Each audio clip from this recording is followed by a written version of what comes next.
अभी पॉज करना है क्या? खड़ा कर देते हैं।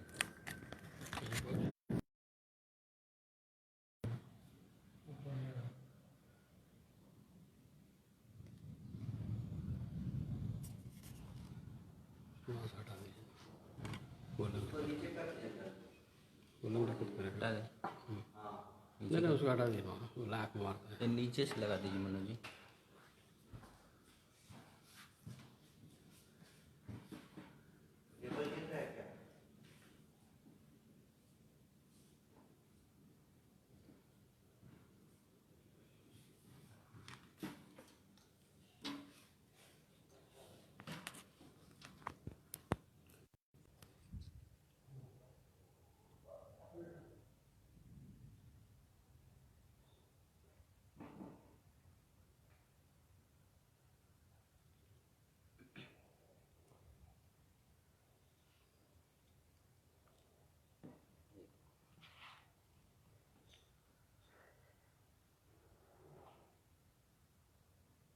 और पीछे जा सकते हैं जहाँ इच्छा हो आपकी। हाँ ठीक।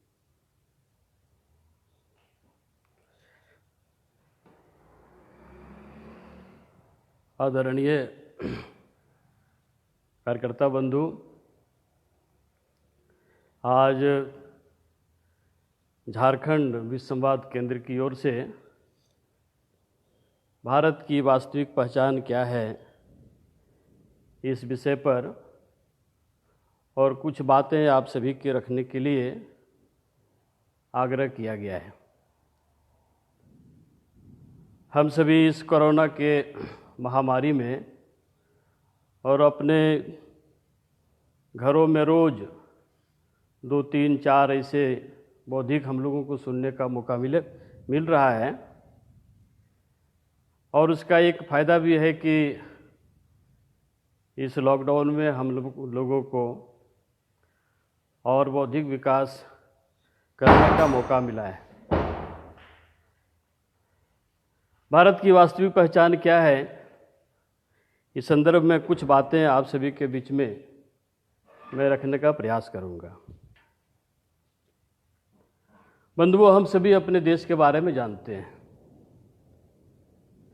दुनिया का सबसे अति प्राचीन यदि कोई देश है तो वह भारत है। और यह कितना प्राचीन है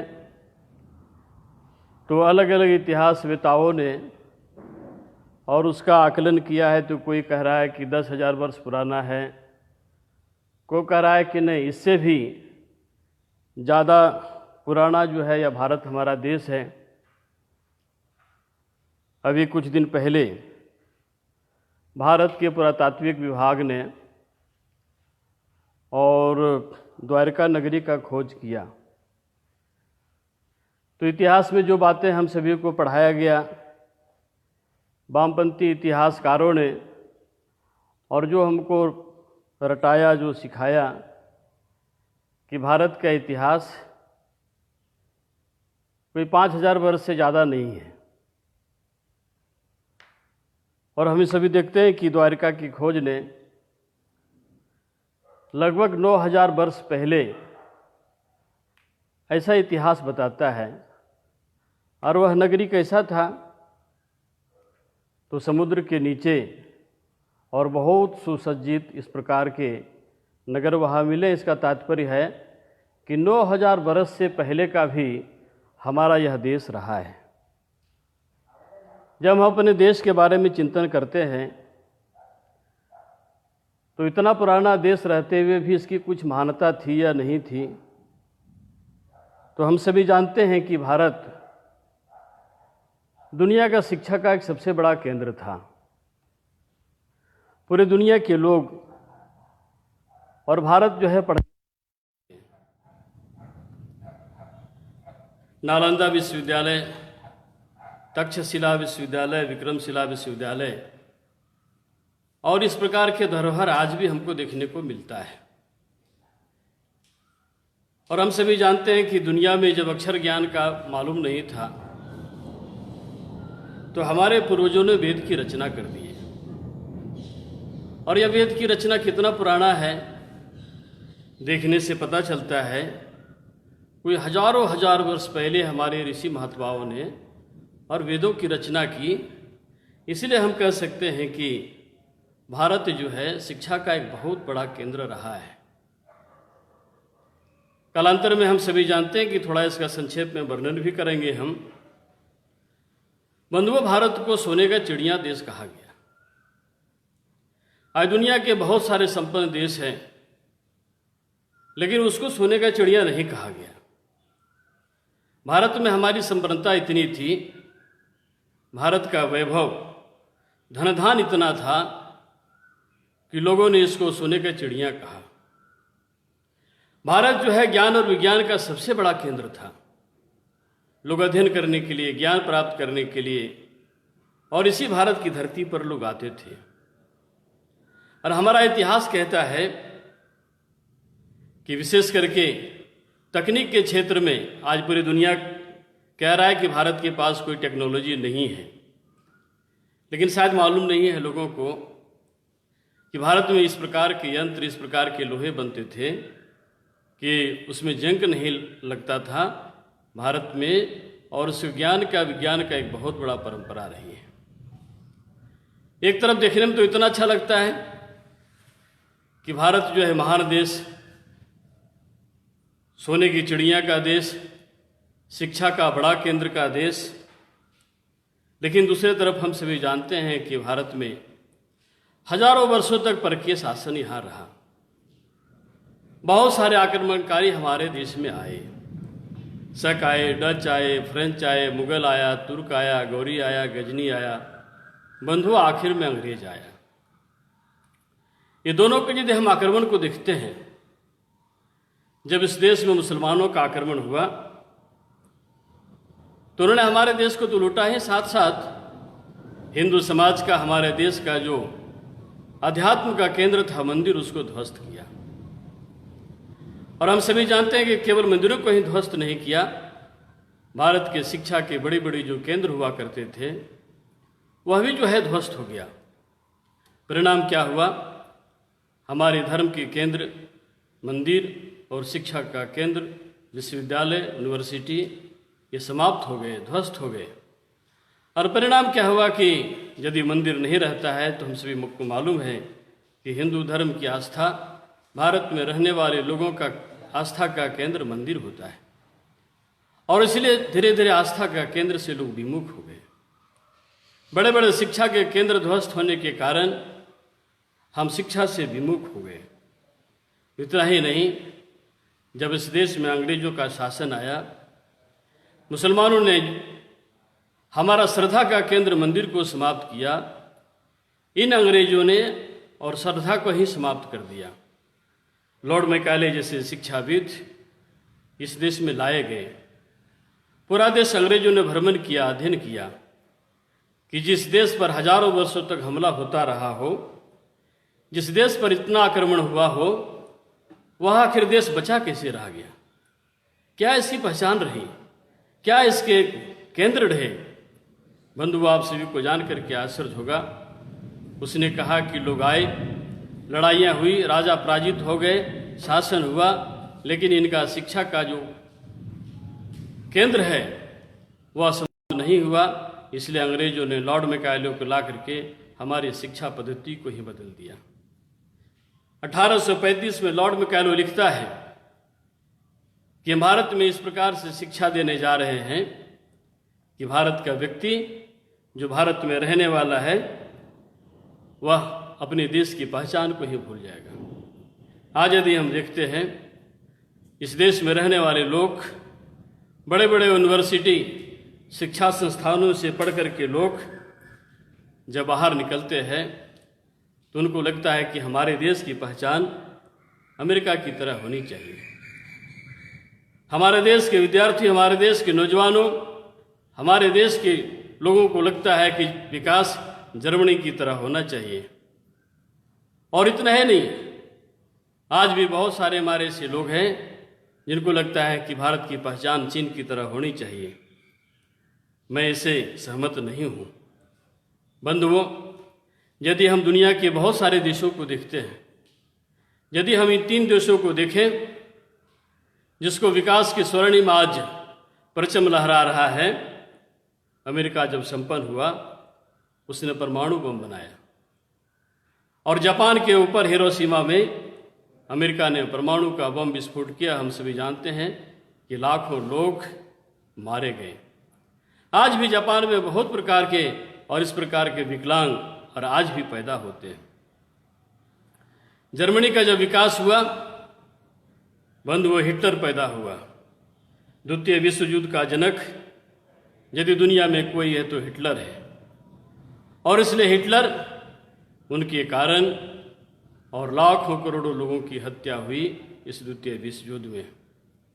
चाइना के बारे में हम सभी जानते हैं। आज से कोई 70-80 वर्ष पहले बंधुओं वहाँ माओ क्रांति हुई। माओ त्से-तुंग ने सांस्कृतिक क्रांति के नाम पर, ये मैं नहीं कहता हूँ, ये वामपंथी इतिहासकार कहते हैं कि लगभग 8 करोड़ लोगों की हत्या और ये वामपंथियों ने किया। आज जो चीन आप देख रहे हैं, उस चीन के नीचे 8 करोड़ ऐसे लोगों के वहाँ खून का रक्त आज गिरा पड़ा है। इसलिए हम कहते हैं कि भारत की पहचान ये अमेरिका, जर्मनी और चीन जैसा नहीं होना चाहिए। तो मन में प्रश्न आता है कि भारत की पहचान आखिर में क्या है। बंधु, हम यदि अपने देश की विरासत को देखते हैं, हमारे उपनिषदों ने कहा वसुधैव कुटुंबकम।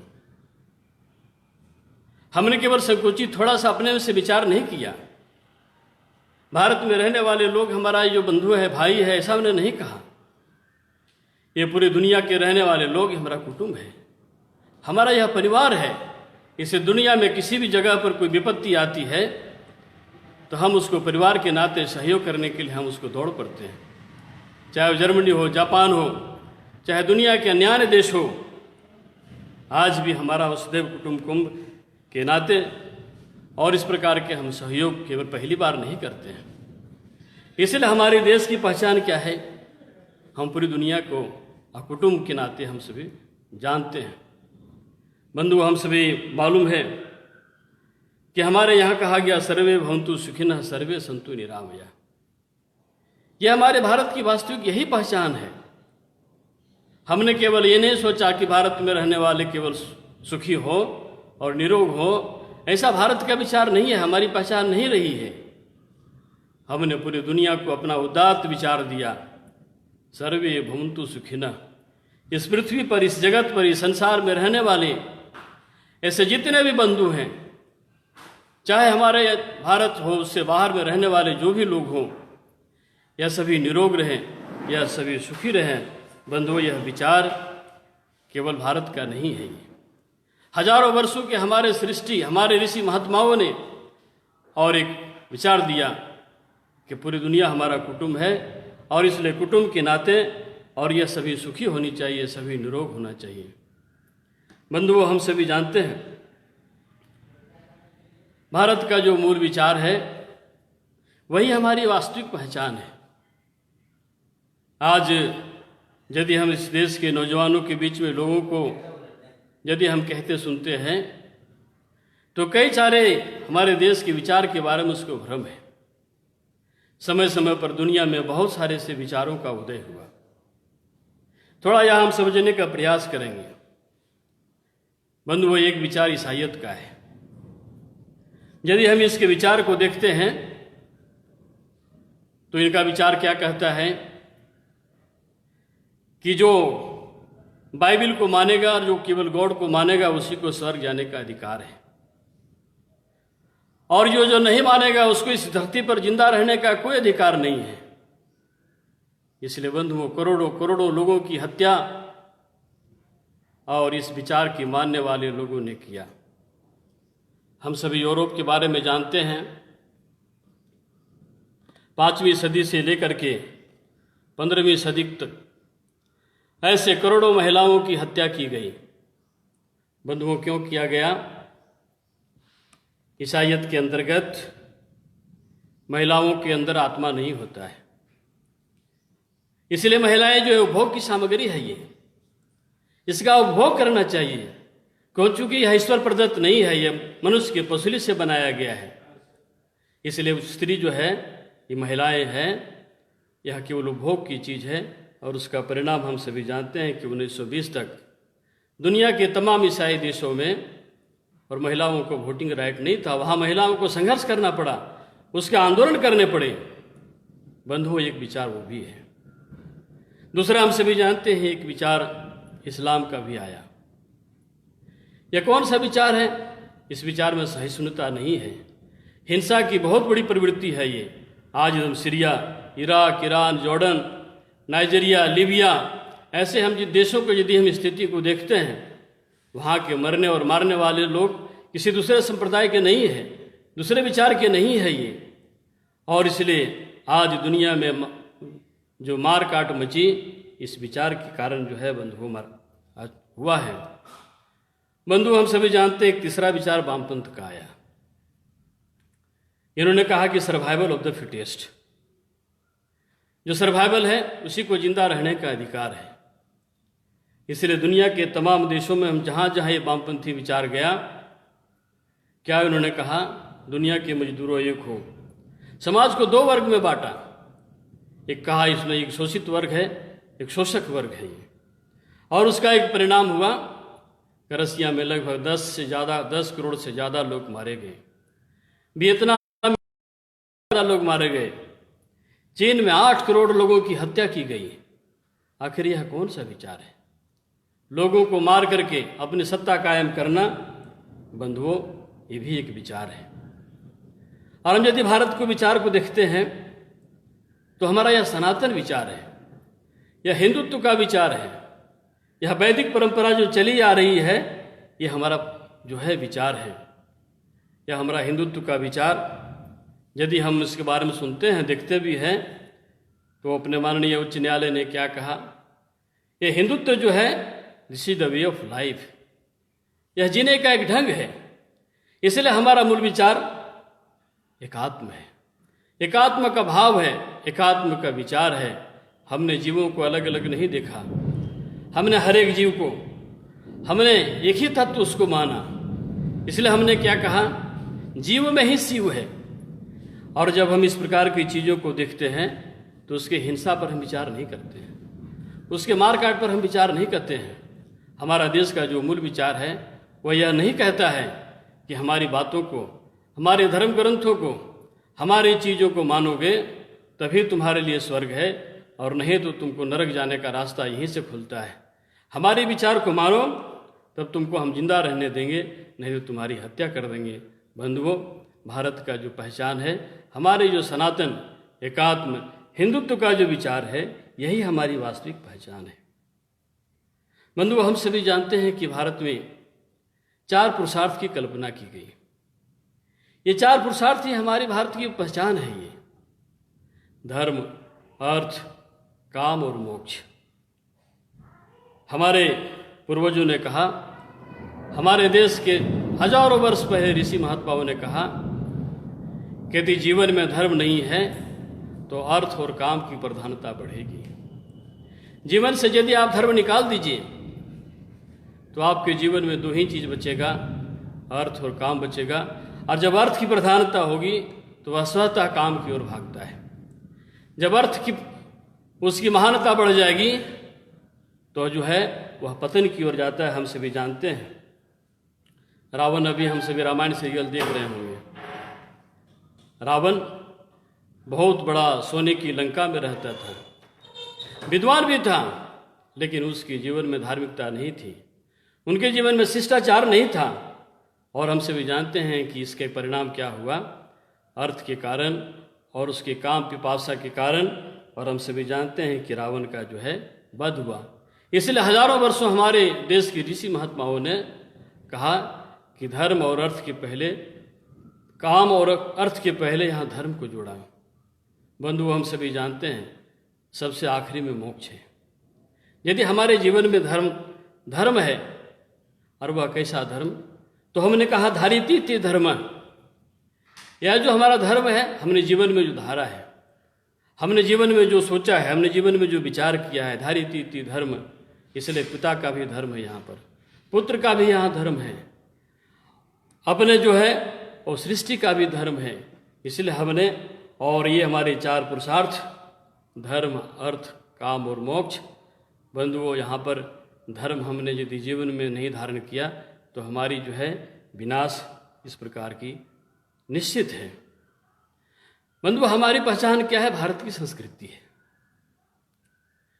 भारत की संस्कृति कहने से हमारे वामपंथी लोगों ने क्या कहा? भारत की संस्कृति, अलग अलग लोगों की अलग अलग संस्कृति है, और इन्होंने नाम दिया।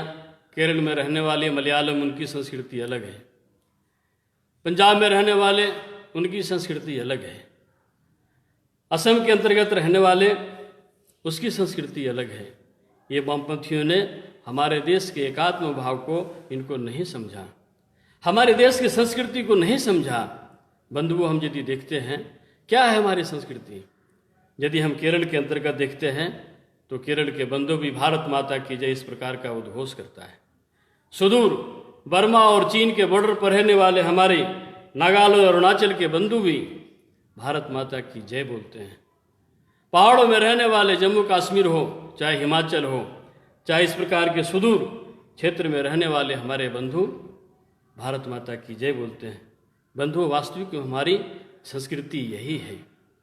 हमने संस्कृत के अंतर्गत हमने जीवों को विचार किया।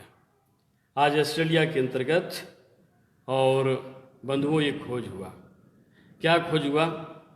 ये जो चींटी है, हम सभी देखते हैं, और यह चींटी जो है, और वो पृथ्वी के लगभग 80% टेम्परेचर को उसको सोखता है। वो जब पृथ्वी के अंतर्गत तापमान बढ़ जाता है तो वह चींटी और उसको सूखता है।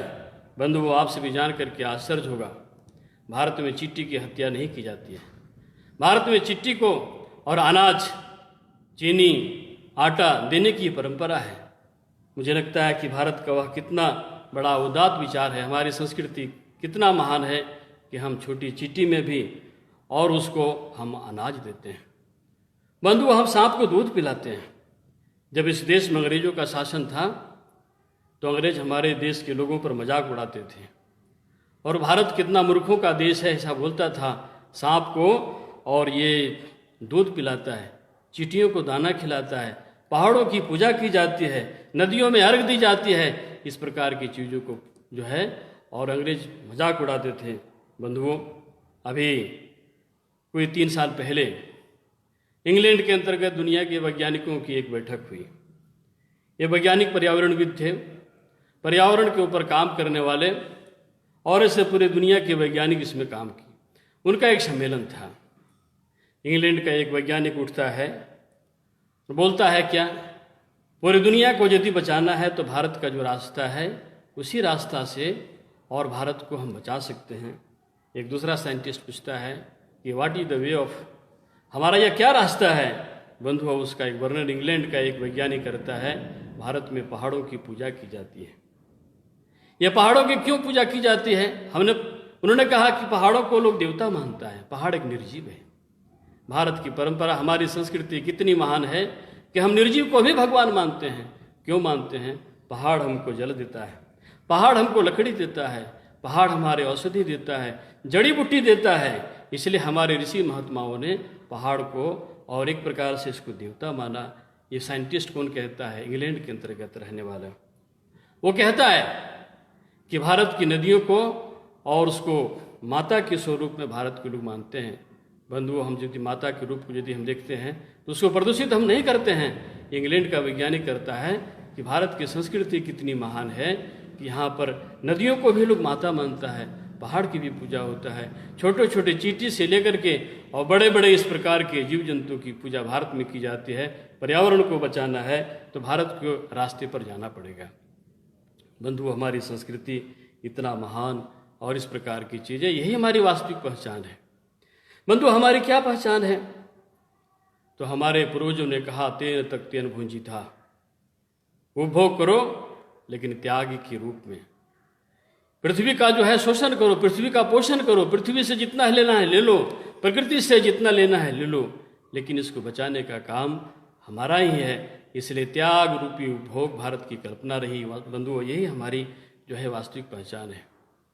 दुनिया के हम 3 विचार के बारे में जिनका अध्ययन पता है आपको, ये जो ईसाईयत है, इस्लाम है, ये वामपंथी है, ये तीनों विचार का मानना है कि मेरा जन्म जो है दोबारा नहीं होने वाला है।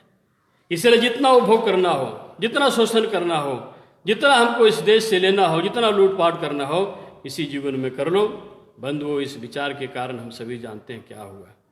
आज पूरी दुनिया काँप रही है, पूरा पृथ्वी, पूरा सृष्टि, पूरा जगत काँप रहा है। वैज्ञानिक भविष्यवाणी कर रहा है कोई 50 साल के बाद, और भारत में ही नहीं पूरी दुनिया में पृथ्वी का टेम्परेचर इतना बढ़ेगा कि हिम ग्लेशियर पिघलेगा। और ये हिम ग्लेशियर कहाँ जाएगा? ये हिम ग्लेशियर समुद्र की ओर जाएगा।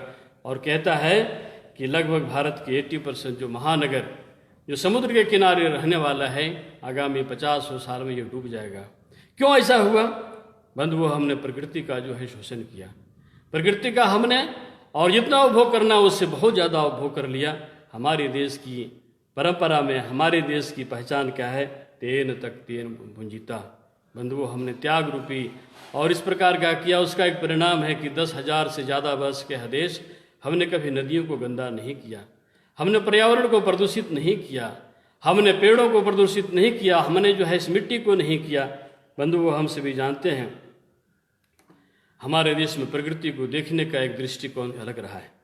ये भी हमारे देश की पहचान है। ये प्रकृति क्या है, ये सृष्टि क्या है? तो हमारे देश के और ऐसे पूर्वजों ऋषि महात्माओं ने कहा, क्षितिजल पावक गगन समीरा, पंच तत्व मिल बना शरीरा। यह जो शरीर है, यह 5 चीज़ों से मिलकर बना है। इसमें मिट्टी भी है, इसमें जल भी है, इसमें अग्नि भी है, इसमें वायु भी है, इसमें आकाश भी है। इसलिए हमारे पहचान में क्या है? प्रकृति के प्रति देखने का दृष्टिकोण। और बंधुओं, हम सभी लोगों ने अलग रूप से माना है। इसलिए ये 5 यदि विनाश हो गया, ये 5 के साथ हमने यदि छेड़छाड़ किया, तो प्रलय बंधुओं निश्चित है। पंजाब के अंतर्गत हम सभी जानते हैं, वहाँ एक बठिंडा से कैंसर ट्रेन चलता है। उसका कैंसर एक्सप्रेस नाम रख दिया। क्यों? हमने अधिक उत्पादन के चक्कर में और वहाँ की मिट्टी को हमने इतना जहरीला कर दिया कि आज उस जिले में घर घर में जो है और कैंसर पेशेंट हो गए। इसलिए मिट्टी को प्रदूषित नहीं करना है, इसलिए हम मिट्टी की पूजा भी करते हैं।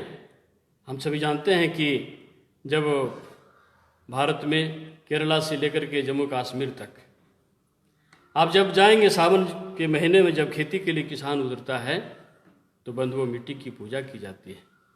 वहाँ पर हल, उसकी एक पूजा की जाती है। हमने मिट्टी को प्रदूषित नहीं किया। बंधुओं, ये हमारी वास्तविक पहचान है, यह हमारी देश की परंपरा में से है। हमने जल को, हवा को, इस प्रकार की चीज़ों को हमने प्रदूषित नहीं किया। बंधुओं, हम सभी जानते हैं भारत की पहचान हमारा तीर्थ स्थल से है। ये तीर्थ स्थल हमारे क्या है? दुनिया में भारत ही ऐसा देश है जहाँ इस प्रकार की कल्पना की गई, जहाँ हमारे देवी देवता पैदा हुए, हमने उसको तीर्थस्थल बनाया। जहाँ हमारे नदियों के संगम हुए, बंधुओं, उसको हमने तीर्थस्थल बनाया। हमारे संत महात्मा जहाँ पैदा हुए, उनको हमने तीर्थस्थल बनाया। बंधुओं, क्यों बनाया इसे? दुनिया में भारत ही एक ऐसा देश है जहाँ पर इसकी कल्पना होती है। भारत के हिंदुत्व के उदात्त विचार में हमने कहा है, यदि हम अपनी विरासत को भूल गए, यदि हमने इतिहास को भूल गए, यदि हमने पिछली बातों को भूल गए, तो हमारा विनाश निश्चित है। इसलिए आने वाले जो भी हमारी पीढ़ियाँ होगी, आने वाले जो भी हमारे देश के लोग होंगे, उनका श्रद्धा का केंद्र यदि कोई रहेगा तो वह तीर्थस्थल रहेगा। इसलिए बंधुओं, हम सभी जानते हैं भारत में और 12 ज्योतिर्लिंग की कल्पना हुई। ये आप इसको गौर से देखेंगे तो भारत के लगभग चारों कोने में और इस प्रकार के तीर्थ हमारे बनाए गए, बहुत सारे हमारे और इस प्रकार के मठ मंदिर बनाए गए। बंधुओं, हमारे तीर्थ एक भारत की बहुत बड़ी पहचान है, हमारी इस देश की परंपरा का एक पहचान है। बंधुओं, हम सभी जानते हैं कि भारत की पहचान यहाँ की संत परंपरा है। ये संत परंपरा क्या है? अभी हम सभी लोग रामायण और महाभारत का अपने घर में बैठ के सीरियल देख रहे होंगे। प्रभु श्री राम भी, उनको को विचार करना होता था, कुछ निर्णय लेने होते थे, तो अपने गुरु के यहाँ जाता था। इसलिए हम यदि देखते हैं कि हमारे देश में यह गुरु नहीं रहते तो बहुत सारे लोग नहीं खड़ा होता। प्राचीन काल में तो हम बहुत सारे लोगों को उदाहरण जानते हैं, लेकिन हम वर्तमान के समय में आधुनिक काल में हम देखते हैं बंधुओं इस देश में विवेकानंद खड़ा हुआ। हम कहते हैं कि विवेकानंद यदि नहीं रहता तो पूरी दुनिया में अंग्रेजों ने जिस प्रकार की भारत की छवि बनाई थी वह छवि बना ही रहता। एक 29 वर्ष का नौजवान अमेरिका जाता है, वहाँ के एक धर्म संसद में और दहाड़ के बोलता है कि दुनिया के रहने वाले बंधुओं, मैं उस देश से आया हूँ जिस देश ने पूरी दुनिया को ज्ञान और विज्ञान और संस्कार इस प्रकार की चीज दिया है। ये विवेकानंद को बंधुओं किसने खड़ा किया? हम सभी जानते हैं कि रामकृष्ण परमहंस एक अनपढ़ सन्यासी, बहुत उसकी शिक्षा दीक्षा नहीं हुई थी, और इसलिए विवेकानंद को खड़ा करने में एक बहुत बड़ा संत हमारे रामकृष्ण परमहंस हुए। हम सभी शिवाजी महाराज का नाम सुने होंगे। बंधुओं, शिवाजी महाराज कौन है? ये शिवाजी महाराज को खड़ा करने में और समर्थ राम गुरुदास का हाथ है। शिवाजी महाराज नहीं होते तो औरंगजेब की तलवार जिस प्रकार की चली थी, बंधुओं, आज हम सभी जो जिस नाते हम सभी आज पहचान हमारी है वह मिट गया रहता, हम सारे मुसलमान हो जाते। शिवाजी महाराज ने हिंदवी साम्राज्य की स्थापना किया, हिंदू राष्ट्र की स्थापना किया। बंधुओं, इस शिवाजी महाराज को खड़ा करने के लिए यदि किन्हीं का हाथ है तो समर्थ राम गुरुदास का हाथ है। और इसलिए कितने सारे उदाहरण हमारे देश में भरे पड़े हैं। उत्तर हो, दक्षिण हो, पूरब हो, पश्चिम हो, केरला से लेकर के कश्मीर हो, अटक से लेकर के कटक तक हो। जब हमारे देश में और ये मुसलमानों का शासन हो गया, हमारे राजा महाराजा हारने लगे, बंधु इस देश का हिंदू समाज निराश हो गया, हिंदू समाज हतोत्साहित हो गया। लोगों को लगने लगा आप हमारा देश बचेगा कैसे? कौन हमारी परंपरा को जिंदा रखेगा? हमारी जो पहचान है उसको कौन जिंदा रखेगा? बंधु, हम सभी जानते हैं कि इस देश में रहने वाले सन्यासी, चाहे वो मंदिरों में रहता हो, चाहे पहाड़ों में, चाहे नदी के किनारे, बंधु वह निकल गया, समाज को जागृत किया। कोई हरे राम हरे कृष्णा के नाते जागृत किया, कई अलग अलग प्रकार की परंपराएं वहाँ लोगों ने खड़ी किया। और हम सभी जानते हैं कि इस देश को बचाने के लिए और जो है और एक संत परंपरा हमारे देश में बहुत बड़ी उसकी एक भूमिका है। संत परंपरा भी हमारे देश की एक पहचान है। बंधुओं, हम सभी जानते हैं कि भारत के जो धर्म ग्रंथ हैं वो हमारे देश की बहुत बड़ी पहचान है।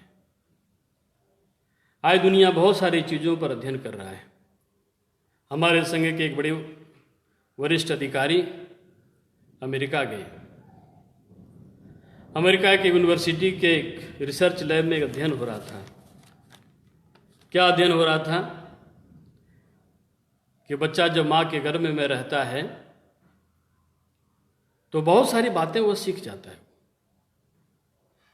बहुत सारी चीज़ें जो है उसको मालूम हो जाता है। तो हमारे जो अधिकारी थे उन्होंने पूछा कि ये नॉलेज आपको कहाँ से मिला? तो अमेरिका की साइंटिस्ट कहता है कि यू कम फ्रॉम इंडिया? कहा कि यस, मैं भारत से आया हूँ। बंधु, अमेरिका का साइंटिस्ट वैज्ञानिक कहता है कि यू नो अबाउट महाभारत? अभी हम लोग 2-4 दिन पहले अभिमन्यु का वध देखे होंगे। उन्होंने कहा कि यस आई नो महाभारत। कहा कि यू नो अबाउट अभिमन्यु? हाँ हाँ, मैं जानता हूँ अभिमन्यु।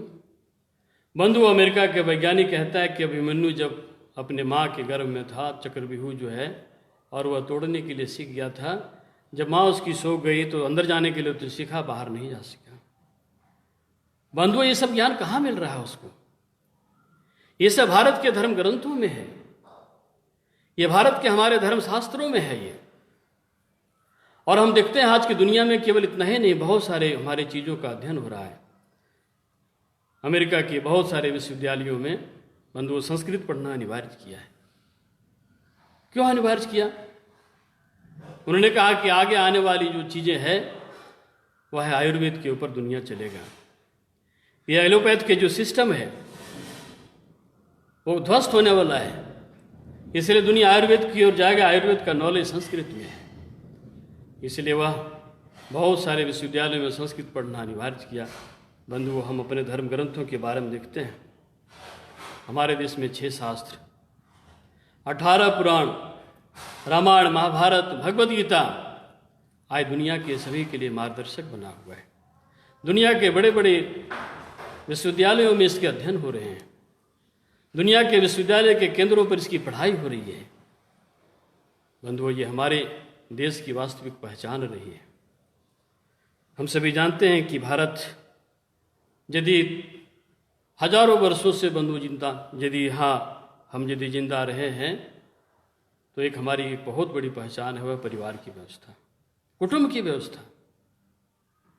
आज भले हम पश्चिम के हवा पानी के कारण, उसके कल्चर के कारण यदि हमारा परिवार भी, और आज अब सिंगल परिवार में आ गए हैं, लेकिन भारत यदि बचा है तो हमारे यहाँ जो विचार हुआ कुटुंब के, परिवार के अंतर्गत रहने वाले जो चाचा चाची, दादा दादी, नाना नानी, वास्तविक में हमारी यही पहचान रही है। बंधुओं, उसका एक परिणाम होता है। आज यदि हम पश्चिम के परिवारों को हम देखें, अमेरिका बहुत संपन्न है, जर्मनी बहुत संपन्न है, इंग्लैंड बहुत संपन्न है। परिवार में बंधुओं सुकून नहीं है।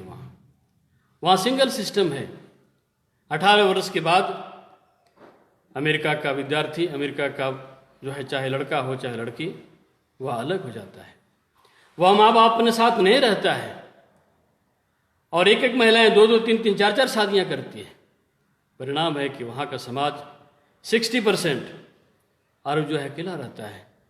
अमेरिका के सबसे अच्छे विद्यालय कौन है? जहाँ बंधुओं बेबी सिटिंग की व्यवस्था है।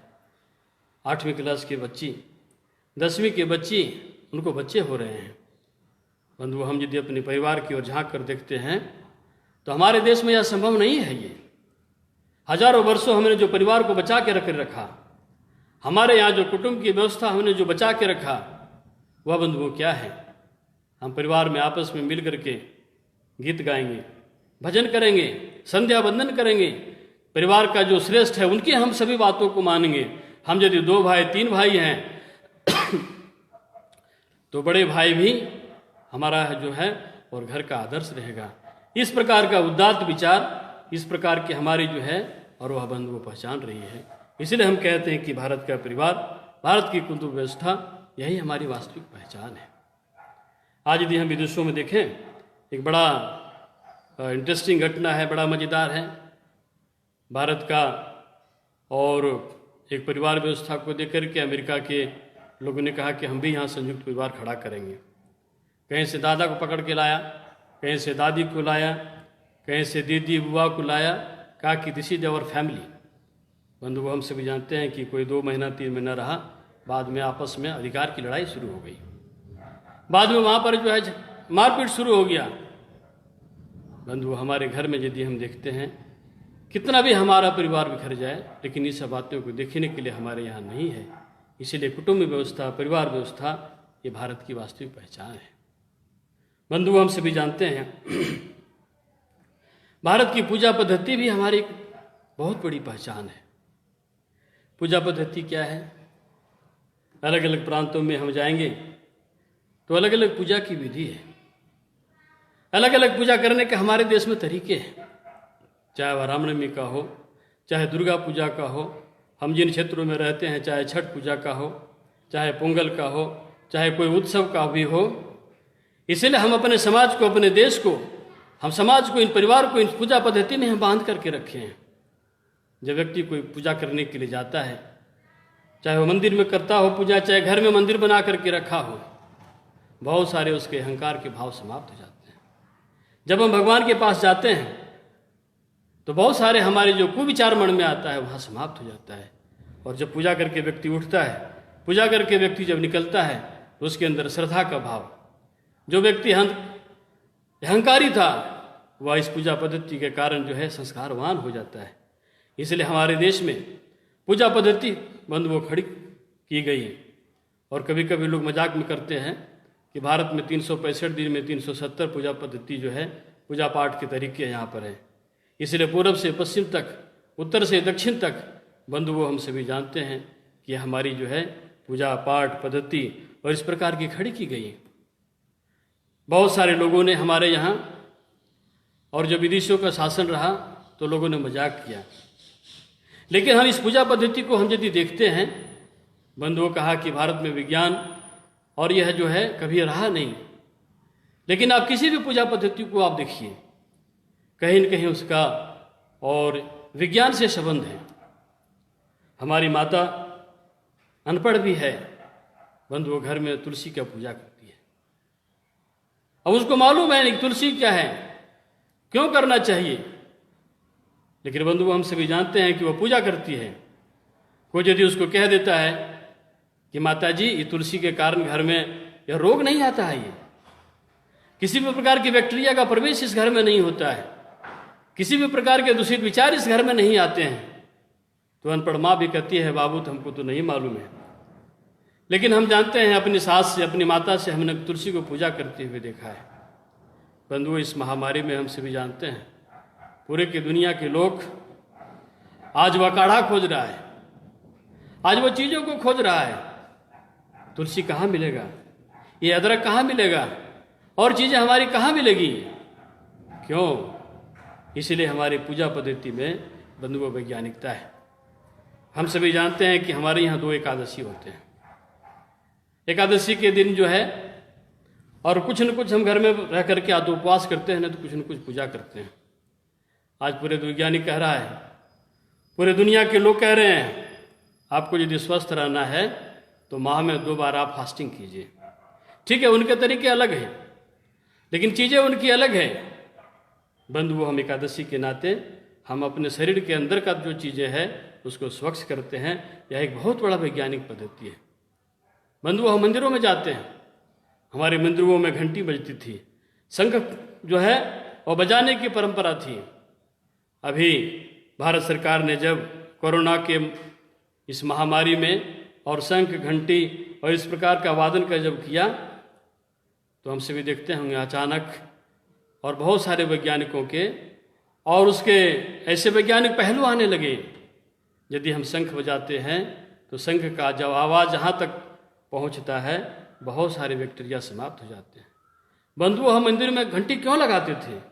इसलिए नहीं लगाते थे कि वह पत्थर का निर्जीव भगवान और उसको सुनाई पड़ेगा, वहाँ रहने वाला भगवान उनको नहीं सुनाई पड़ता है। वो पत्थर की मूर्ति है, पत्थर का शिव है, पत्थर का शिवलिंग है, लेकिन फिर भी वहाँ हम घंटी बजा के क्यों बजाते थे?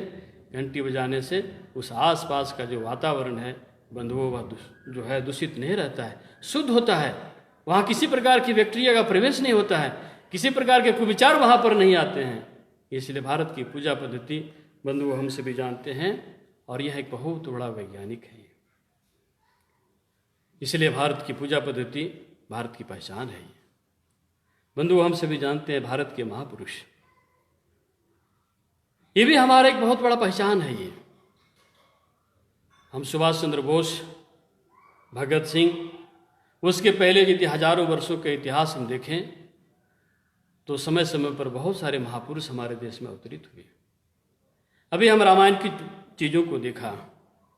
बंधुओं राम ने क्या किया? राम ने और जिस प्रकार के समाज को साथ में लेकर के और रावण रूपी और राक्षस को विनाश किया, ये भी एक बहुत बड़ा हमारे देश के महापुरुषों का एक उदाहरण है। राम कोई सामान्य परिवार के नहीं थे, राम कोई गरीब परिवार के भी नहीं थे। चाहते तो बहुत बड़ी सेना और अयोध्या से बुला सकते थे वो, लेकिन रावण रूपी जो दुष्ट प्रवृत्ति का है उन्होंने समाप्त करने के लिए इस देश के सामान्य जो है जंगलों में रहने वाला जो बानर भालू है, ऐसे बंधुओं को साथ लेकर के और इस दुष्ट विचार को समाप्त किया। हम कृष्ण के बारे में देख रहे हैं, जदा जदा ही धर्मस्य ज्ञानी भवति भारत।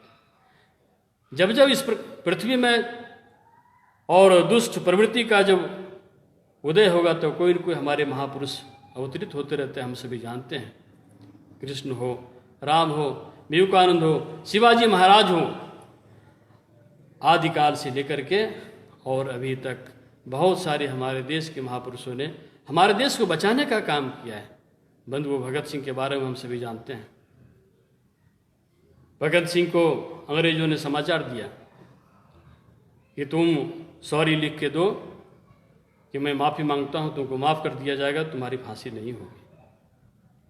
बंधुओं भगत सिंह ने क्या कहा?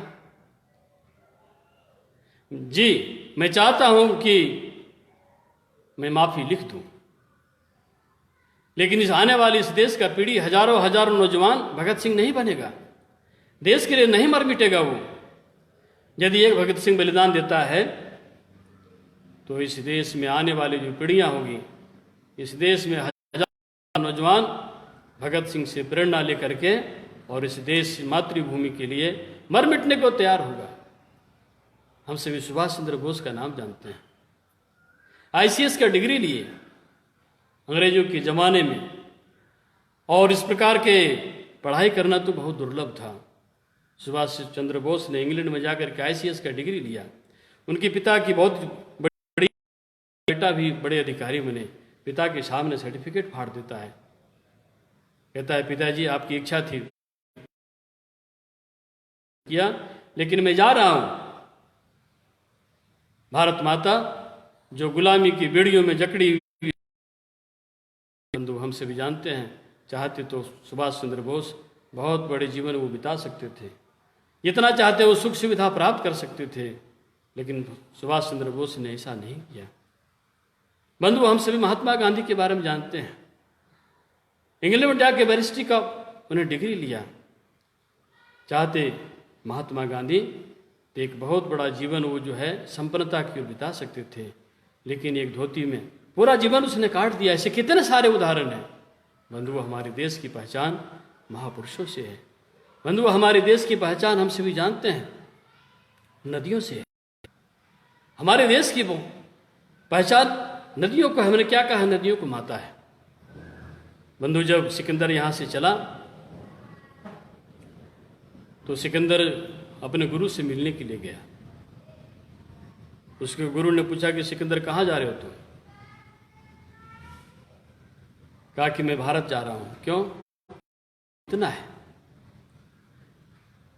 सिकंदर का गुरु कहता है कि भारत को तुम जीत तो नहीं सकते हो, लेकिन भारत से 5 तुम गा लाना। बंधु वो पहला है गीता,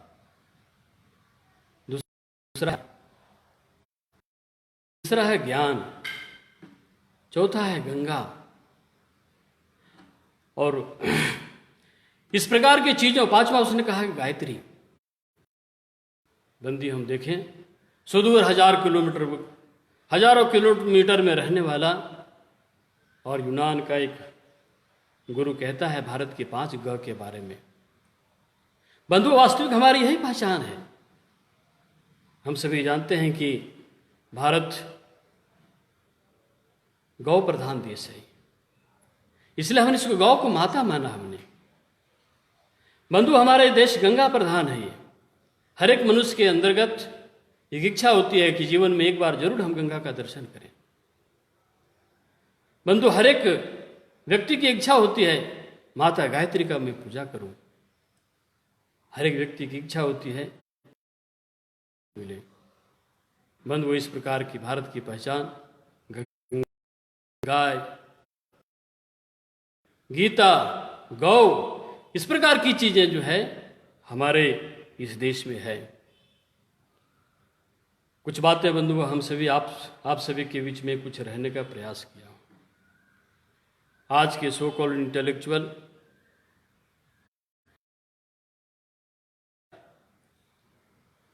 जब इन सब बातों को हम सभी चर्चा करते हैं तो उनको क्या लगता है कि भारत को आप लोग कोई हजारों वर्ष पहले ले जाना चाहते हैं।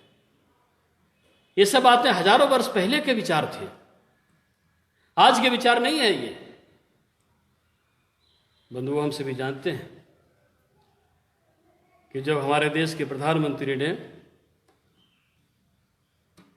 और यूनाइटेड नेशन से योगा के बारे में जब उसने घोषित किया तो लगभग दुनिया के 250 देश आज योगा कर रहा है। ये हमारी कौन सी पहचान है? जो कल तक हमारे ये पढ़े लिखे बड़े बड़े विश्वविद्यालयों का डिग्री लेकर के जो हमारे देश पर मजाक उड़ाते थे, योगा करने से कुछ नहीं होने वाला है, आज पूरी दुनिया योगा शरणम गच्छामि हो गया है। पूरी दुनिया आज अनुलोम विलोम कर रहा है, पूरी दुनिया आज योगा के शरण में जा रहा है। आज भारत का अनपढ़ सन्यासी यदि वह योगा के बारे में 10 चीज़ों को जान जाता है, योगासन को जान जाता है, दुनिया में आज उसकी बहुत बड़ी पूछ है। बंधुओं, इन चीज़ों को आज समझने की ज़रूरत है, इन चीज़ों को जानने की ज़रूरत है। वास्तविक हमारे देश की पहचान क्या है? आज जो हम बड़े बड़े इंडस्ट्रीज, ये वास्तविक हमारी पहचान है क्या?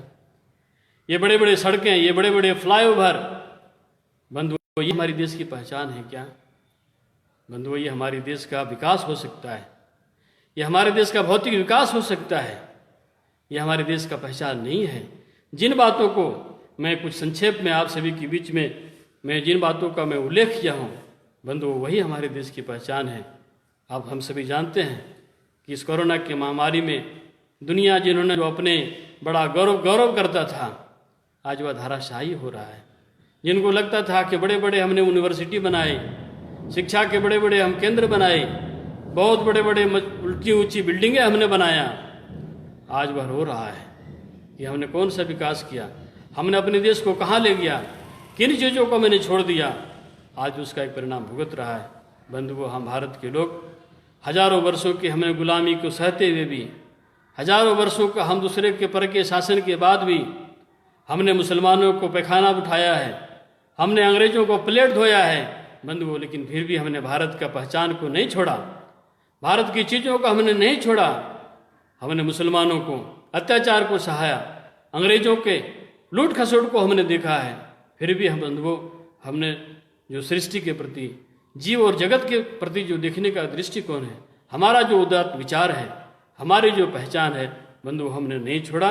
उसका परिणाम है आज भी भारत की महानता पूरी दुनिया में उसको मानी जाती है, पूरी दुनिया मानने लगा है।